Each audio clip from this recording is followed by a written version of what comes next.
I started doing work on my apartment on my own.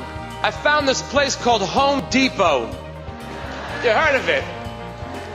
Home Depot is Latin for Jews. You have no business shopping in this store. No business. We don't know what the hell we're doing in there.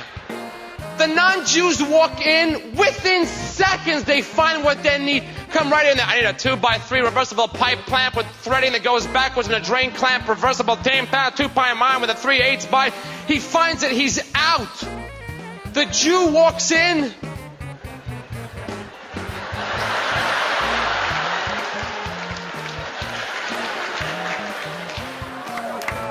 Does anybody work here? All right, welcome back to the show, ladies and gentlemen. Now joining us is a great comedian and a great friend of Sunda's and mine. Please welcome Modi. Modi! Modi! Good to see you, Modi. I don't want to get up. She doesn't want to get up. Don't get up.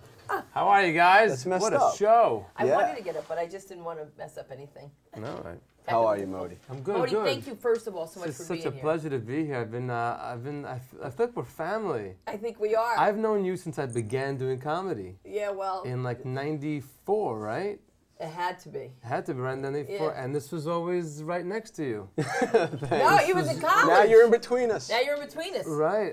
No, I can never be in between you. The connection you guys have is a soulmate connection. Who's your soulmate? I don't have one right now. I don't have a Sunda or a James, something like that. But you guys are together we're yours. I appreciate that. Maybe you're the third. Maybe you're the third. I'm not. I'm definitely not. We're like the Trinity. I'm the third for the next 14 minutes, and then we part.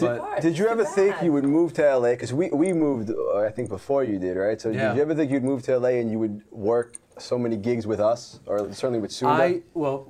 I moved to LA, but I moved back to New York now. I'm back in New York. I don't blame you.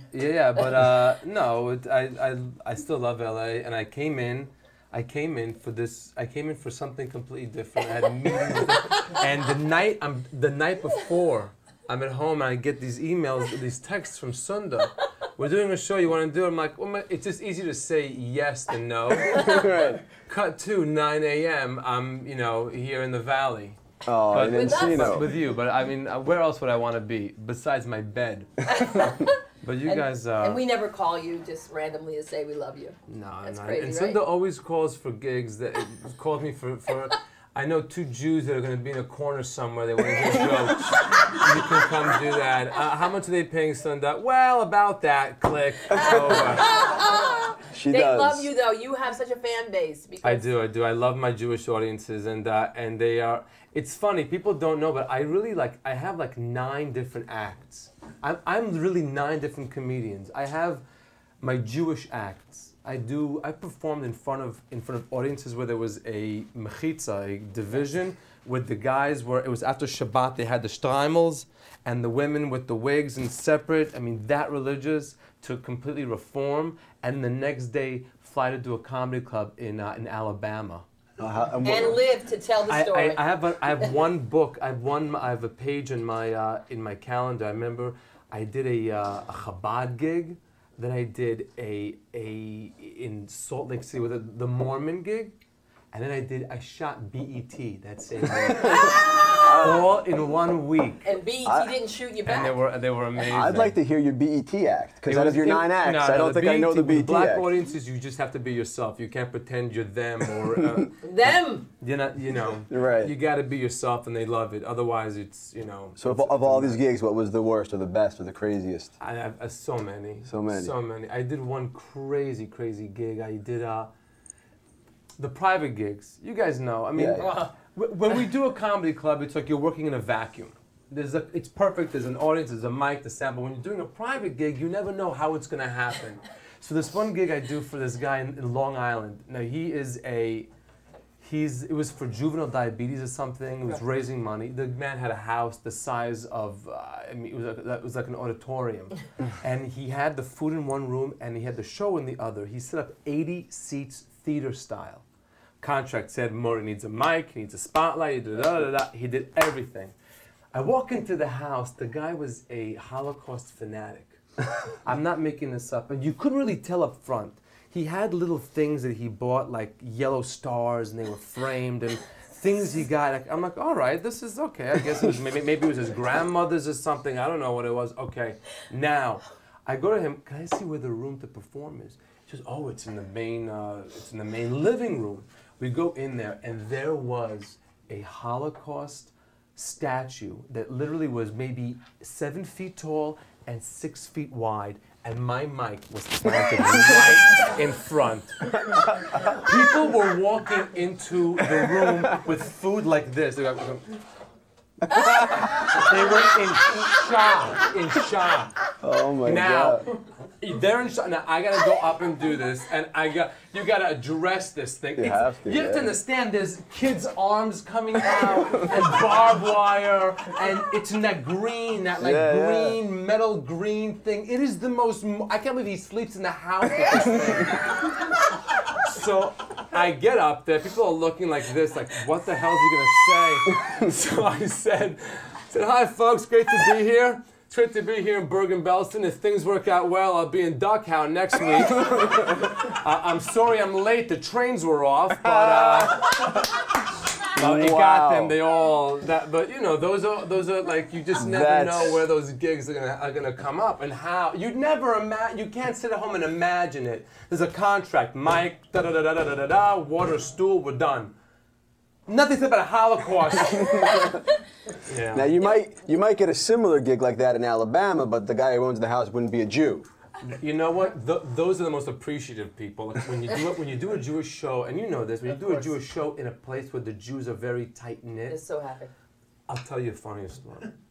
Funnier than the Holocaust? I did a gig. I did a show in Vancouver, and it was oh my God! It was called the Vancouver Jewish Business Network. There's 418 people. 13 were Jewish. The rest all wanted to do business with them.